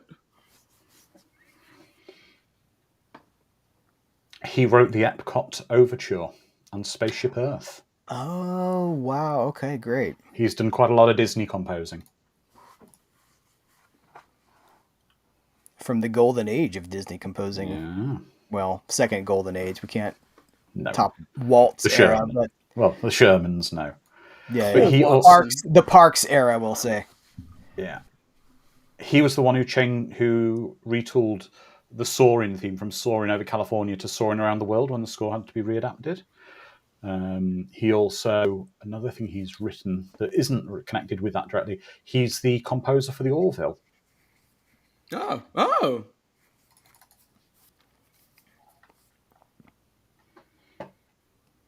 But again, we've got a proper hero sort of theme going on there, which Yeah. is great. Sherlock Watson's been Holmes, punched night of out action. now by two separate grown adults. Poor kid.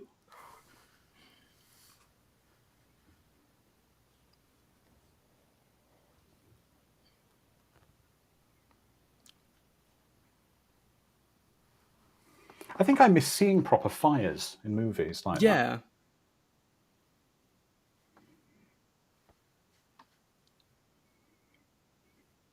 And I don't know if these steps and this whole thing is real or if this is just a set.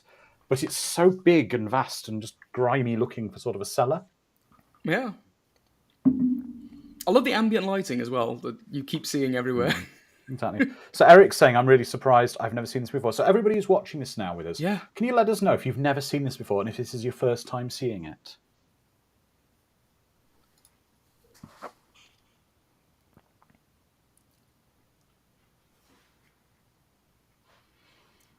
ENIAC says never. Sharon says first. It goes from Harry Potter to The Mummy to Indiana Jones. Yeah. Lizard Man first time. Brainwire first time. Oh, we've got a lot of friends joining us for the first time watching this. Wow. Isn't it interesting that some movies like this can just completely fly under the radar for so many people? Oh, definitely. I think maybe it speaks to how things are marketed these days, or have been for a while. Just if you're, if something's a hit, it gets lots and lots of a push. But if it's not, or if it's a smaller hit, some things just seem to fly under the radar.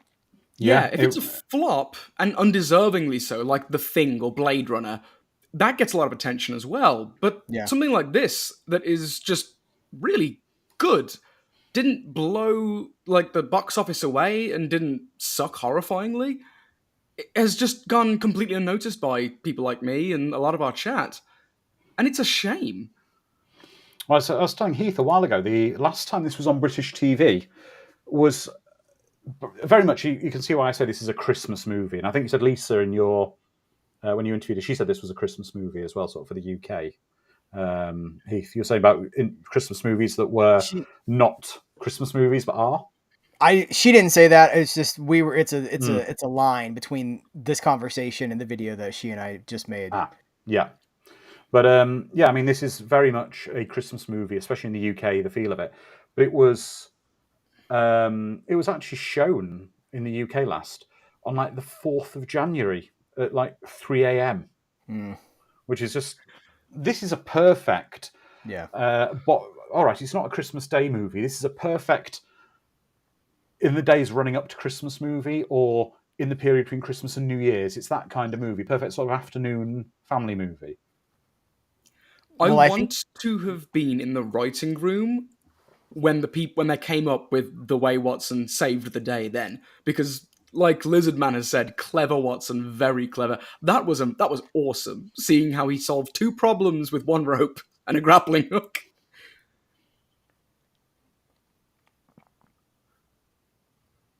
Has Christmas been overtaken there in England and in Great Britain by these here they're Hallmark Christmas movies, and it's because they're doing like here. Oh, you guys, it's like 40 new Hallmark movies for the month of December, I think it was, and I'm like 40 new movies. Yep. They just crank them out, and my wife watches them, but they're not for me. But everything is, I worked out you could put together some kind of a thing that automatically produces the plot for them. Yeah, it's like AI is writing the stories. Yeah. Hopefully, no one out there that's watching this is working on those films. If you are, I'm so glad you have a job.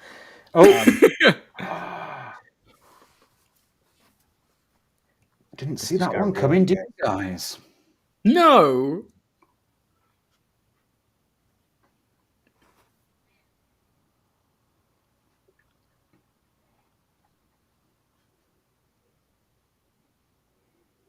This is where the soundtrack needs to go, like.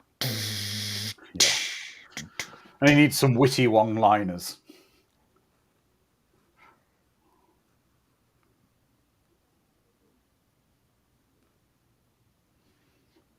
Lizardman says, Wraith, you jerk. Sharon says, shooting a young girl, you bastard.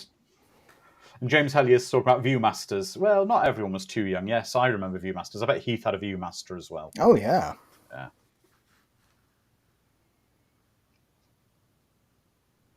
Yeah, in England, we just have the Christmas episodes of EastEnders and Coronation Street and stuff like that. And of course, the King's Speech now. Don't forget, this year we will be having the first ever televised King's Speech.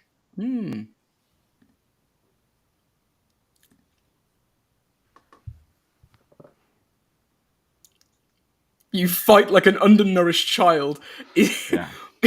I'm just imagining Secrets of his Monkey tongue, Island. His tongue is as sharp as his blade. Rapier shot wood. Revenge Scar. You fight like a dairy farmer. Well, that's apt. You fight like a cow.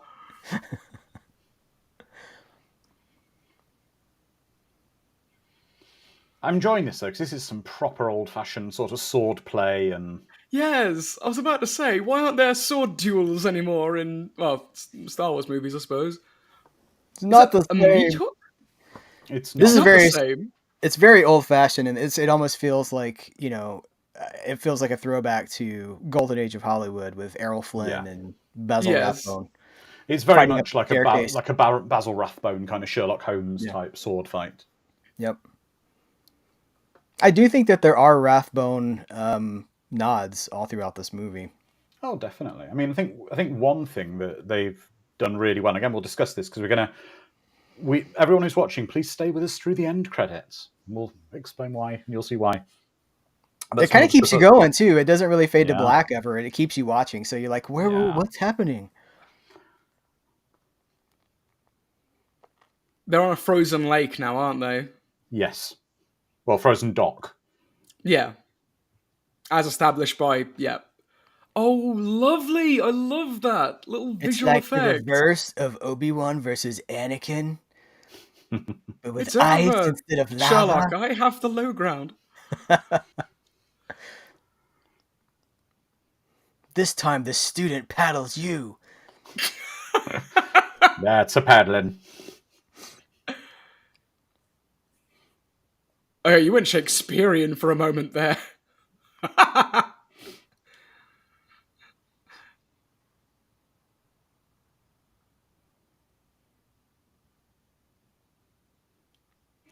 Titanic. I'm surprised his ring didn't come off on top of the. Yeah, there's like smidges between the eyes. Oh, Mad Matt, that's the quote of the night. I don't know if you want to read that for us, Heath. Oh, God.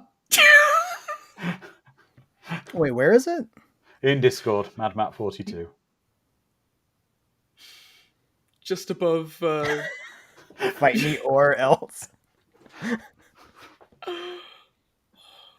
OAR. Now, this is a dark turn for this movie and surprisingly mature. You would expect some magic tears or something to go, she's okay.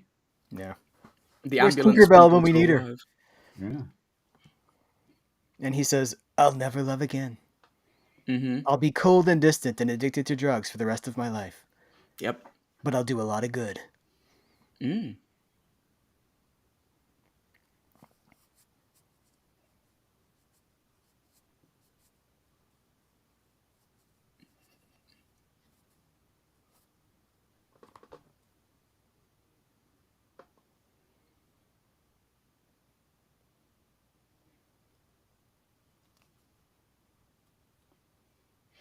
And then he screams no and flies up and goes back in time and to death. I do wonder, actually, at the time, if the studio would have had some pushback on the director around the one of the lead characters sort of dying. I know she wasn't part of the duo, the established duo, but they would have pushed. Like, there's so many things in this movie that you couldn't do now. yeah, They would say no. It's a children's film, and that's going to really make children sad and cause all sorts of problems. It was a very understated scene, though. There was none of the screaming. It's just like fade and then standing at the gravesite. So we get it. It's tastefully done. Yeah. But I think it's in keeping with Holmes that he would bottle it up and keep it inside when she died. He wouldn't. Yeah.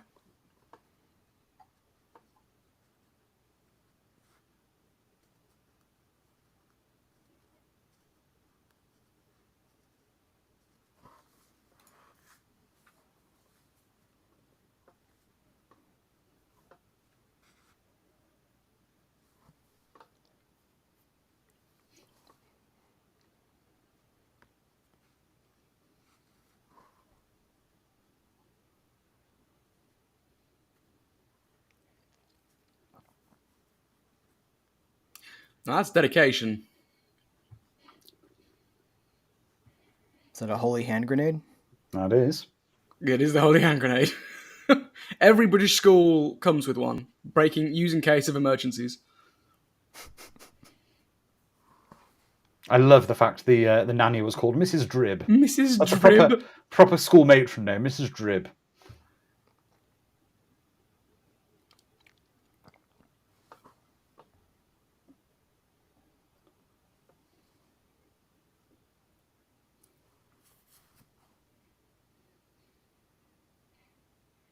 I'm sorry, I would have kind of recognised that someone called Mr. Wraith is potentially a bad guy just from his surname from the start. Yes, it's Dickensian. It's very Dickensian. Like Machokum Child was one of the Dickensian villains in Hard Times, and it's like, I mean, come on.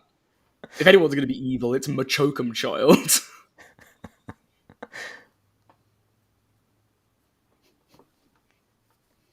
Yes, it's the Alucard situation. Yeah. I loaded it with opium for you. Enjoy. You're going to have the best ride.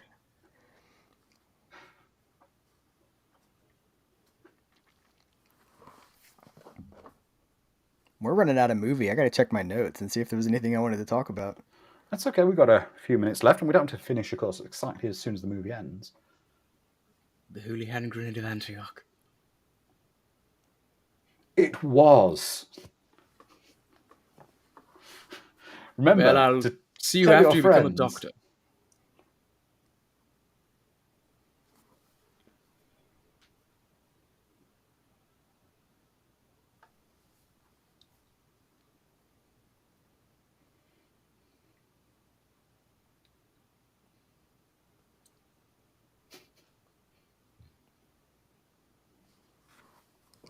It's a little bit on the nose. Is that on the nose for anybody else?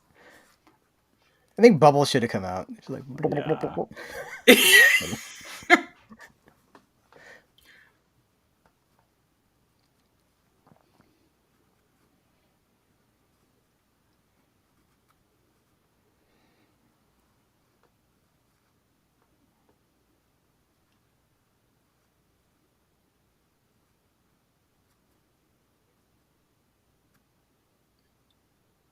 and he's off to get one of those cream horns. Was that what it called? Like a cream horn. Yeah. Cream horn. Like now we're seeing a man in a sled.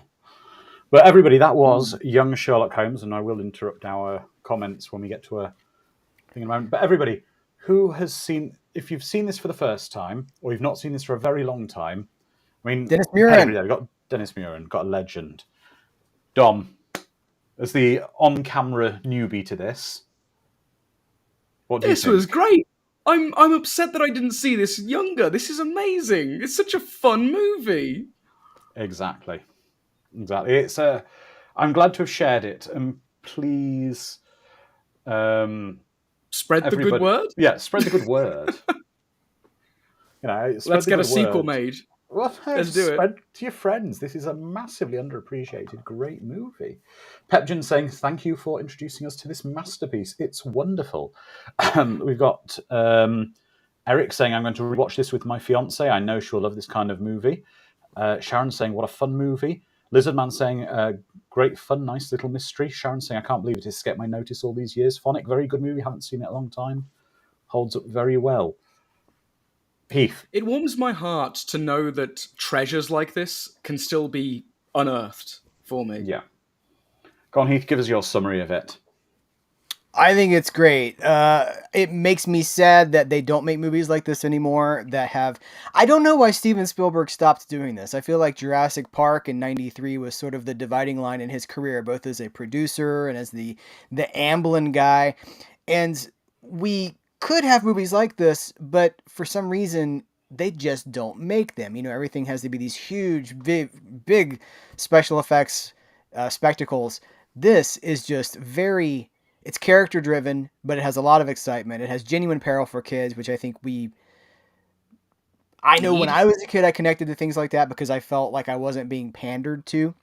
Yeah. And I think that's a real, we've lost something by not having these movies. So thankfully there are more of them like this that people haven't seen, so we can go back and discover them for the first time. I discover things all the time, and what I try to do in my area is to focus on the things that maybe have been overlooked and freshen them up and say, hey, this was such an opportunity to do that. And I'm grateful to be here. I'm grateful that we got to experience this with a lot of people for the first time.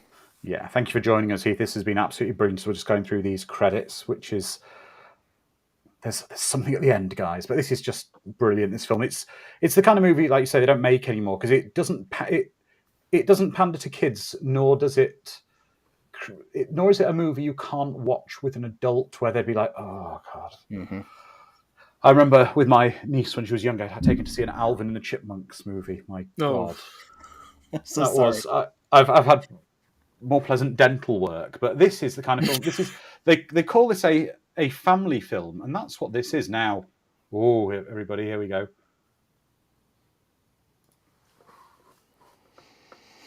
A family picture. Whatever could this be? I wonder at what point during the credit sequence people in like the theaters were like, "Wait, what's happening?" Here we go. Ferris Bueller?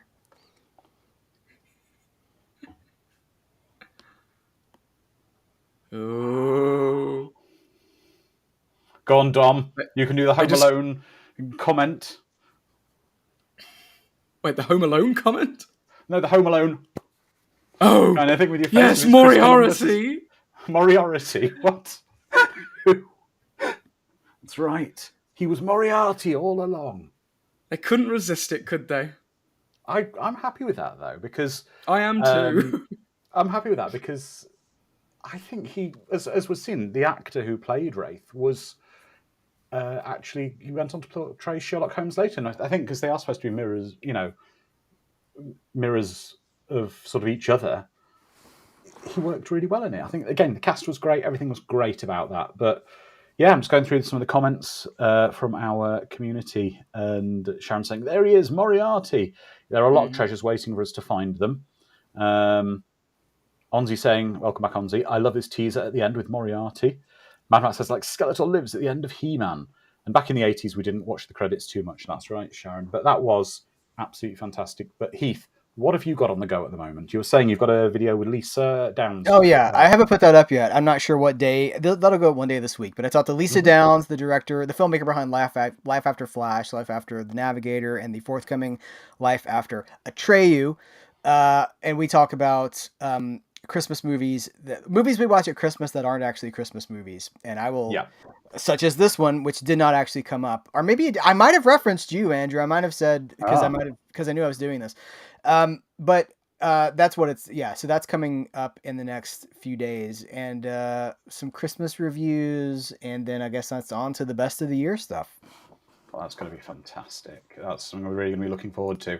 And I'll certainly check that out because Lisa's a lot of fun, as most of your videos are too as well. All your videos are. Thank you.